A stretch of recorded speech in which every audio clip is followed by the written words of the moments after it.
When you sell digital products, you don't have to tell people that you're selling digital products. You do not want to undervalue yourself when it comes to selling a digital product, because there's someone else that's selling that exact same digital product, maybe even with a little less, and they're charging 2 or 3 times, maybe even 4 times as much. I want you to stop depending on social media, because social media is a rented space. Your email list is yours forever. When the student is ready, the teacher will appear. Welcome back to my channel. I am Sahana Turner, aka The Real Sahana. Let's talk about some reasons why your digital product will not sell. The beautiful thing about digital products is that it is an international sport. So selling digital products mean you have opportunities to get cash flow from anywhere. If they accept PayPal, debit, or credit, you have a customer. But what that also means on the flip side is that there are millions of people selling digital products as well. So you want to make sure that you actually sell your digital products. Why would you create products for them to not make any money? Huh? A digital product is anything that you can purchase, download, access immediately. So think virtual. You cannot touch a digital product. A digital product is not a physical product. So think ebooks, courses, PowerPoints, music, pictures, videos, PDF files. We're surrounded by digital products. When you sell digital products, you don't have to tell people that you're selling digital products. I want you to think to yourself, how many times have I purchased a template, a audio file, a video? Did that person have to tell you that they were selling you a digital product? No. So instead of placing emphasis that you sell digital products, I want you to try a different method.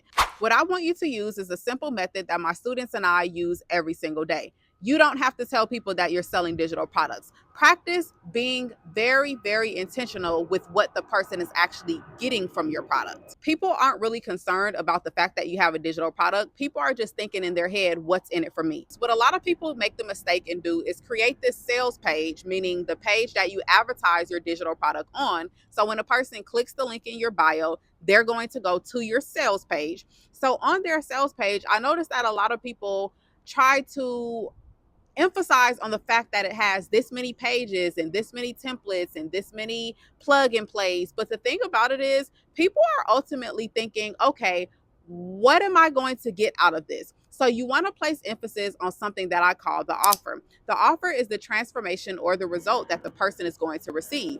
So, for example, if I'm selling a course, I don't want to place emphasis on the fact that the course has 30 videos, 10 modules, 6 communities. What I want to focus on is what the person is going to gain, who the person is going to become after they purchase my course. Does this make sense? Another reason why your digital product won't sell is because your sales page is extremely complicated. It's too much to read. A person doesn't understand anything, and it needs to be simple. You need to make it very simple, because a lot of people are purchasing our digital products off of impulse decisions, impulse buys, and you want to make sure that when they're reading the sales page, it clearly conveys on how it can help them change. When someone reads your sales page, it should be so clear as day what they're going to get, because they need to know what to expect. Who on earth wants to purchase a digital product that is a surprise? Stop what you're doing right now. I have a quick question for you. Are you subscribed to my YouTube channel? I did a little research and I realized that most people who watch my videos are not even actually subscribed to my channel. You don't want to miss any tutorials, tips, and tricks about entrepreneurship, digital products, digital income. So go ahead and subscribe to my channel. Now let's jump back into the video.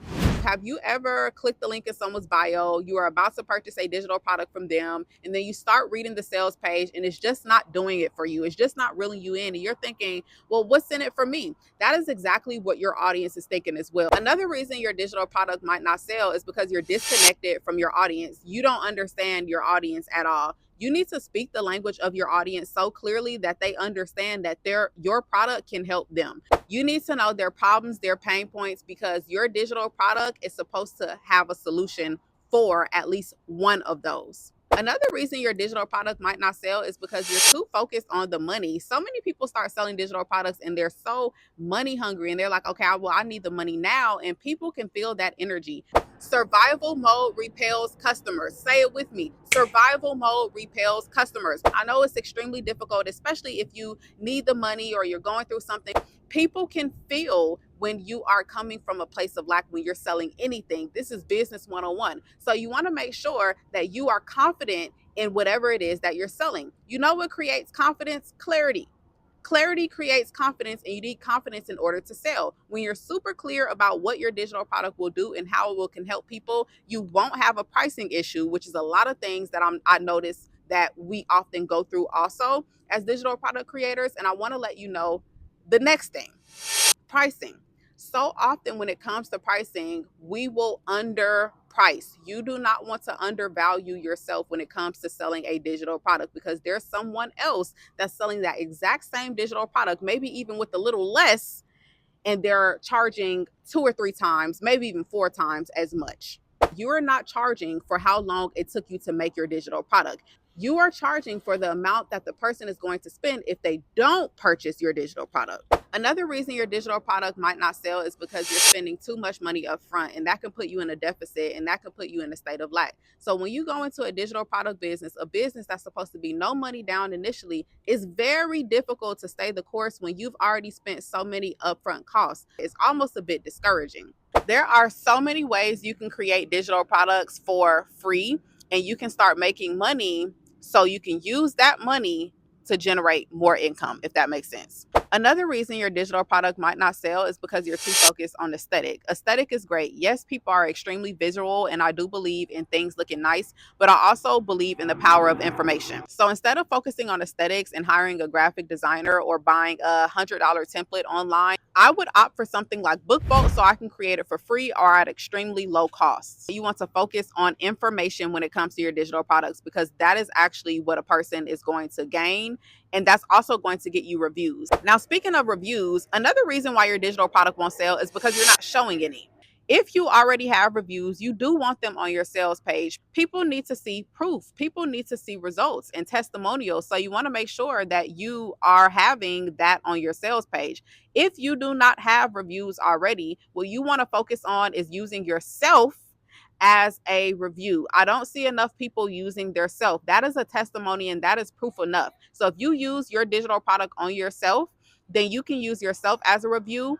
And then the first sale, you're going to follow up and ask for a review, and that's how you're going to get reviews. In 2015, when I sold my first digital product, I thought something was wrong with it because nobody was giving me reviews. And then I figured out that people don't necessarily review. You have to ask them, especially if your product is good, because if your product works, 9 times out of 10, that person is going to use the product, and you're probably going to never hear from them again because it's so great, unless they take time to do reviews.